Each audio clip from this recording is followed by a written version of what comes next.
Welcome to the Decoding the Unicorn podcast. Here's your host, Sarah Causey. Hello, and thanks for tuning in. Welcome to episode 24 of Decoding the Unicorn, the podcast. I appreciate you joining me today. It's likely to be a short episode because I really just want to hone in on standing on your own 2 feet and standing up for what you know to be right. Doesn't matter if it's popular or trendy.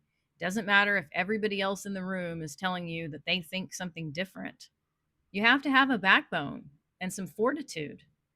If you know that what you're standing up for is ethical and moral, even if the people around you are making fun of you or throwing rotten tomatoes in your general direction, we need these types of people in society. Dag certainly was one of them. And I think it's important that whenever possible, we have the same kind of fortitude, the same kind of grit. Just a reminder, you can find Sarah's book, Decoding the Unicorn, a new look at Dag Hammarskjöld, on Amazon.com. The link is available in the summary for this episode. And now, back to the show. On a less intense level, this has been on my mind recently because I'm at the point where I need to hire an editor for my next project, Simply Dag. It is so intimate. It's so deeply, deeply meaningful to me. I care so much about preserving Dag's tone and Dag's voice. It's like every word, every sentence has been constructed in such a way to stay authentic to Dag.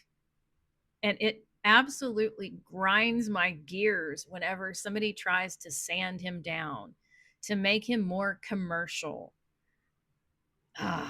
It's infuriating. Sometimes when you're working with a person who comes from like one of the big box publishing houses, they've worked on major projects, maybe they have some kind of celebrity clientele, they're definitely going to feel that they know better than you. That's a number one.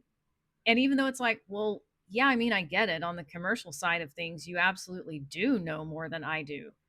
What you don't know is Dag's tone. And I don't want that compromised. I've had all sorts of adventures on this pathway, sometimes to the point of having nightmares, being incredibly frustrated, ready to burst into tears, and or like the people in the 1990s infomercials, there's got to be a better way. But I'm persisting, and here's why. Because I know that ultimately I'm doing the right thing. It's less important to me about, am I doing the right thing for myself? Although that is important. The author of the work matters as well. But the paramount question for me always is, am I doing the right thing by Dag? Am I doing the right thing by his tone, his voice, his legacy, by what he wants me to communicate about him in this book? And anybody that compromises that, they have to hit the door.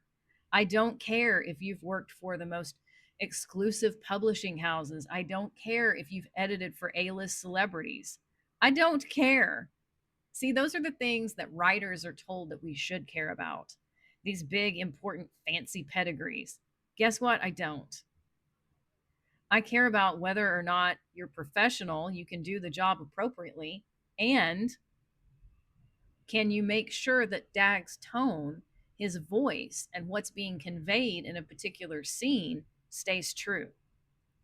Any writer, I do not care who you are, Jane Austen, Ernest Hemingway, William Faulkner, any author can miss a comma or accidentally misspell a word. It happens to the best of us. And it's important to have a professional with another set of eyes to go through your manuscript and clean up little gremlins.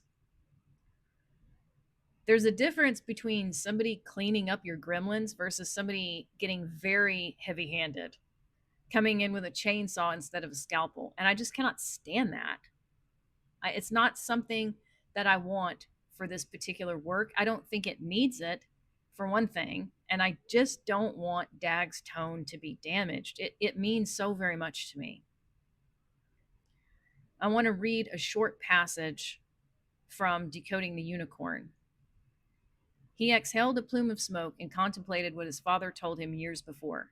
It's not wise to get addicted to the praise of the press or to crumble under their criticism. You must be your own man.